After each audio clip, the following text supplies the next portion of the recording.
Saludos y bendiciones a la muy querida familia de Centinela de la Fe.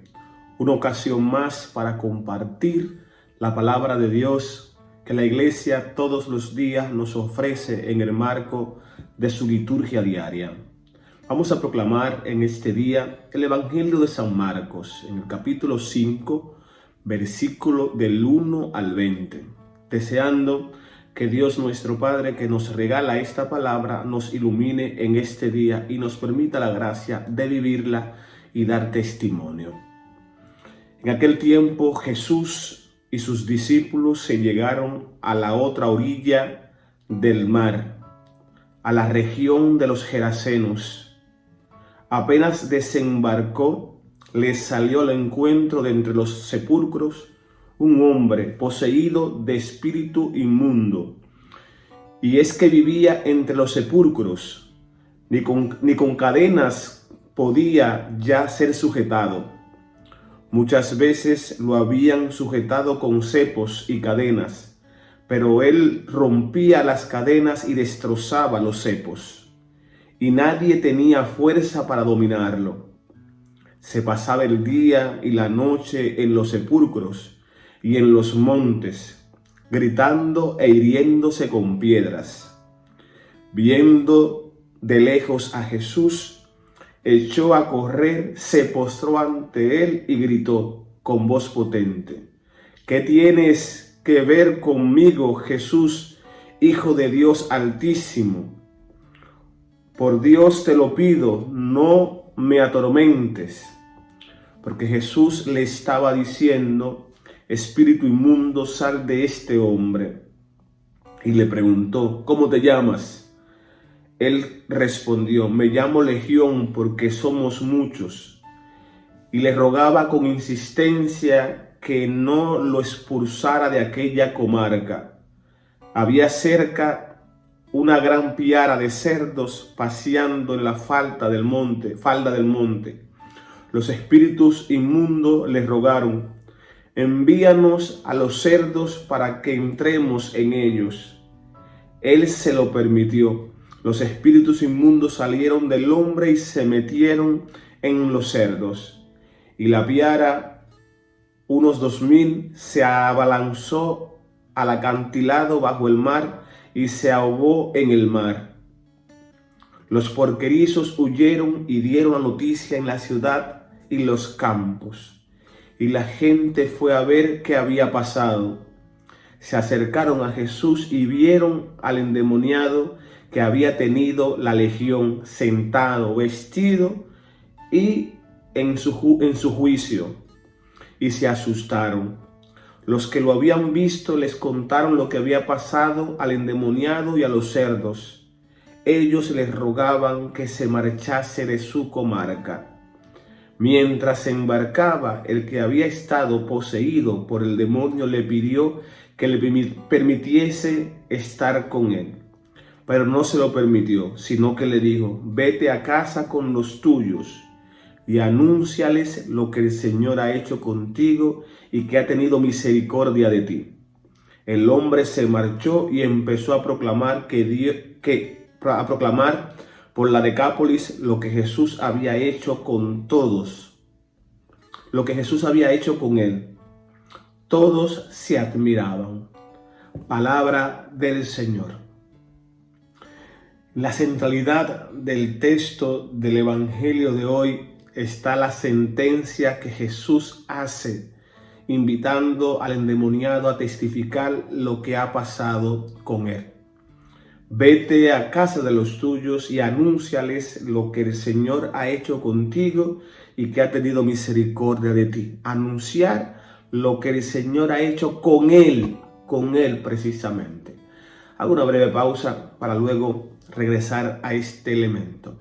Sorprende la forma en que el Evangelio de hoy inicia. Hay un cambio de ambiente, un cambio de ambiente provocado por el encuentro de Jesús con este endemoniado que llevaba el nombre de Legión, porque como puntualiza el Evangelio, eran muchos.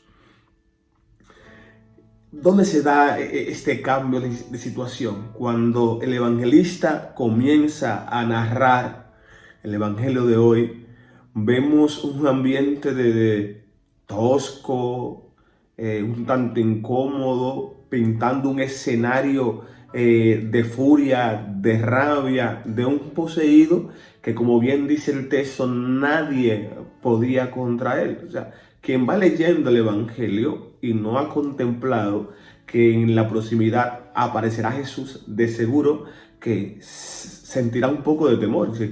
¿De quién estamos hablando?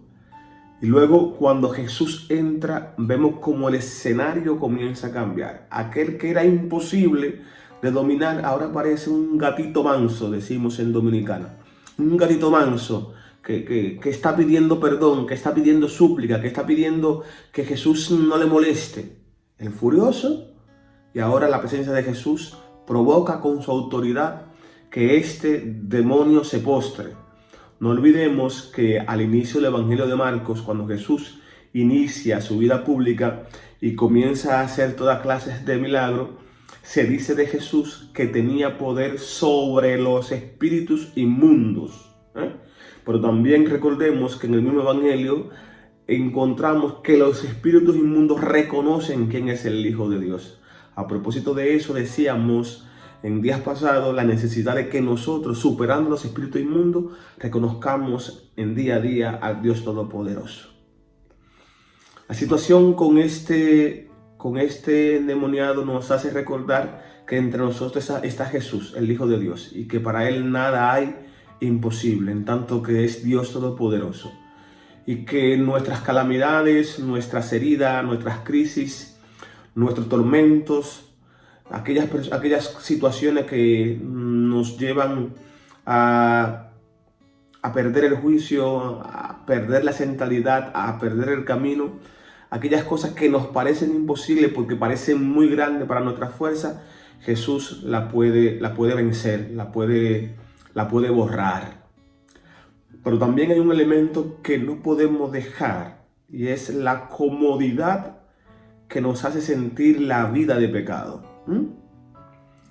Y por tal comodidad, en ocasiones, teniendo la salvación enfrente, seguimos eligiendo la vida de pecado. Esto se ve en el Evangelio cuando, convocada la comarca para que vea lo que Jesús había hecho con el endemoniado, y se encuentran a este limpio en su pleno juicio, un escenario muy bonito, limpio en su pleno juicio, hablando con Jesús.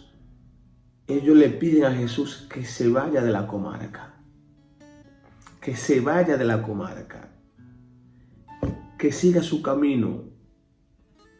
Viendo lo que Jesús ha hecho con y reconociendo en él al Hijo de Dios, el poder de Dios, prefieren seguir en su vida o su ambiente de pecado, y le piden a Jesús que se vaya. A lo mejor ellos vivían de los cerdos, criaban cerdos para vender, para lo que sea, pero veían sus intereses en peligro o veían su zona de confort en peligro. Por eso decía que en ocasiones optamos por seguir en el pecado y no abrirnos a la misericordia de Dios. Bellísimo, porque Jesús hace de este endemoniado, hace un misionero, lo hace un testigo de su evangelio. Él quería experimentar eso de andar, de caminar con Jesús día tras día. Pero Jesús no te da el don de su misericordia si no es con un propósito. Jesús quería que, aunque en su persona Él no estuviera allí porque se lo habían pedido, Él les recordara día tras día que tuvieran en su frente la misericordia y la rechazaron, pero también que tenían la oportunidad de experimentar la misericordia. Vete a casa de los tuyos y anúnciales lo que el Señor ha hecho contigo y que ha tenido misericordia de ti. ¿Qué le puso Jesús en la mano? Un evangelio para que lo comunique, para que lo cuente, para que lo narre, para que lo anuncie. Lo que el Señor ha hecho contigo. Quedémonos brevemente con esta idea. El evangelio, que es buena noticia, es lo que el Señor ha hecho contigo en personal. Entonces, en este día yo quisiera invitarte a que te preguntes, ¿cuál es tu evangelio? ¿Cuál es la buena noticia que Dios ha hecho contigo y que tiene guardada y que no está contando? El Señor ha hecho obra grande en ti para que tú seas capaz de contársela a otros, para que ellos experimenten la gracia de saberse hijos de Dios. Por otra parte, hoy celebramos a San Juan Bosco, Don Bosco, el padre patrono de los jóvenes. Antes yo era el padre joven, ya no, ya la edad me va afectando, pero la alegría, la fascinación y el gozo de trabajar con los jóvenes no se me ha pasado. En este día un saludo especial a todos los jóvenes de Latinoamérica, aquellos que se fascinan por el trabajo con la juventud, pero también una invitación a todos los sacerdotes, religiosas, a todos en este pueblo de Dios. No rechacemos a los jóvenes, no los rechacemos, todo lo contrario, que veamos en ello a la iglesia de este presente, pero también el presente que nos genera el futuro. Si no trabajamos con los jóvenes ahora, vamos a tener un laicado adulto en años bien débil. Y es como si la iglesia siempre estuviera iniciando y como que nunca termina de concretizar una misión o una obra pastoral. Porque cuando descuidamos a los niños, adolescentes y jóvenes, estamos cuidando la raíz del árbol que es la iglesia. Por tal razón conviene que pongamos mucha atención a lo que son la razón de ser de la iglesia del mañana, que inician con la iglesia de hoy.